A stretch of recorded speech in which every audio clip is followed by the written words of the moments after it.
Selamat pagi Bu, perkenalkan saya Bidan Santi yang bertugas pada pagi hari ini. Mohon maaf ini dengan Ibu Ayu ya Bu, yang kemarin sudah janjian ya Bu. Ya Bu Bidan, saya Ibu Ayu Bu yang kemarin sudah janjian dengan Ibu. Baik Bu Ayu, sebelum kita mulai saya tutup pintu dan jendelanya dulu ya Bu. Baik Bu, saya sudah selesai menutup pintu dan jendelanya ya Bu. Jadi kita bisa mulai saja ya Bu untuk konseling pada hari ini, dimana konseling kita itu tentang daftar dari tilik hipnoparenting ya Bu. Jadi di sini sebelumnya apakah Ibu ada keluhan Bu? Ibu ataupun suami ataupun anak Ibu ada keluhan? Tidak ada ya Bu. Baik Bu, sebelumnya apakah orang tua atau Ibu sudah pernah mendengarkan atau mendapatkan informasi yang berkaitan dengan hipnoparenting Bu? Belum pernah Bu Bidan. Baik Bu, di sini saya akan mulai menjelaskan kepada orang tua tentang ada namanya learning signal pada anak yang meliputi visual, ada auditor dan juga kinestetik. Nah, di sini ada dua tipe yang termasuk dalam visual Bu, seperti bicaranya cepat, ketika berpikir mata melihat ke arah atas, dan yang ketiga nada suara tinggi, gerak-gerik cepat, dan memakai kata-kata yang mengakses indera penglihatan, melihat bayangan dan memperhatikannya dengan jelas, dan lain-lain. Pandangan anak, di mana pandangan mata anak saat berkomunikasi. Yang berikut ada namanya tipe auditory.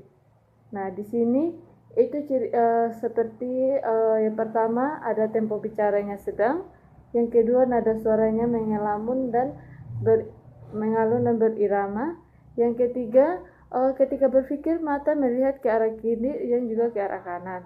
Nah, yang berikut gerak-geriknya biasa. Dan yang terakhir memakai kata-kata yang akan mengakses indera pendengaran, dengar, berbicara, dan katakan. Nah, setelah itu yang ketiga ini saya akan menjelaskan tentang tipe auditory.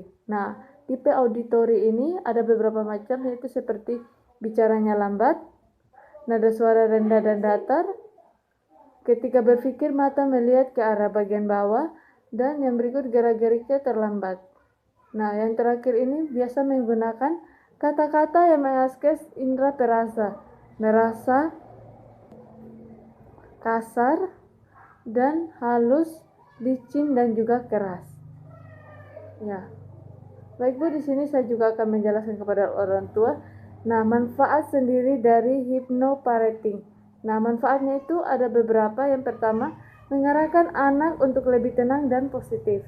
Yang kedua, mengoptimalkan IQ dan SQ anak. Yang ketiga, membantu mengatasi kebiasaan anak seperti mengopol, sulit makan, dan sulit belajar.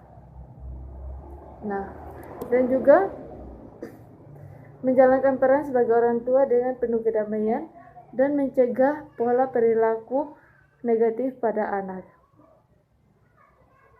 Nah, di sini saya juga akan menjelaskan kepada orang tua atau kepada ibu saat memberikan hipnoparenting pada anak pada kondisi tenang dan juga rileks ya Bu.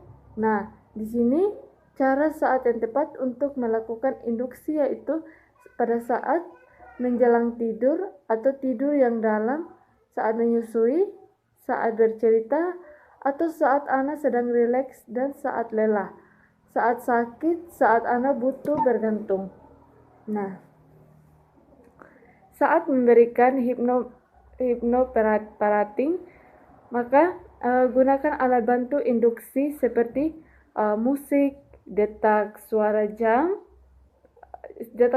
dinding, dan suara yang indah dari ayah maupun ibunya.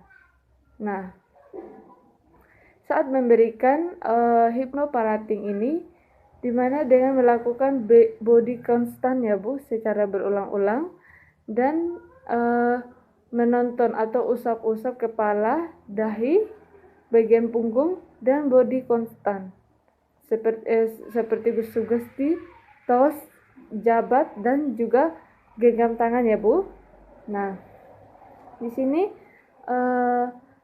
saya juga akan menjelaskan kepada Ibu di mana agar orang tua ini dapat tanamkan kalimat sugesti ataupun informasi positif, misalnya anak manis mimpi yang indah, atau besok pagi bangun segar dan semangat berangkat sekolah.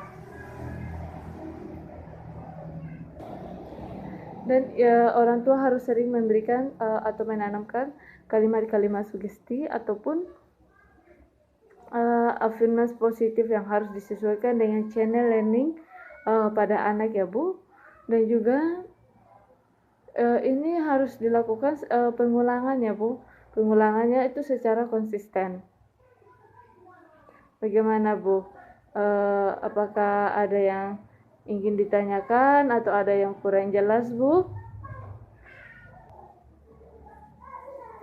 Baik Bu, dari yang Ibu jelaskan tadi saya sudah paham ya Bu. Jadi untuk yang Ibu jelaskan tentang hypnoparating ya Bu, saya sudah mengerti dan juga sudah cukup paham, dan bisa saya akan jalankan dan lakukan dan terapkan kepada anak saya di rumah Bu Bidan. Terima kasih Bu Bidan untuk pengarahan dan juga nasihatnya ya Bu. Baik Bu Ayu, jadi sudah tidak ada yang ingin ditanyakan lagi ya Bu Ayu, dan sudah sangat jelas ya Bu Ayu. Terima kasih Bu Ayu untuk kerjasamanya.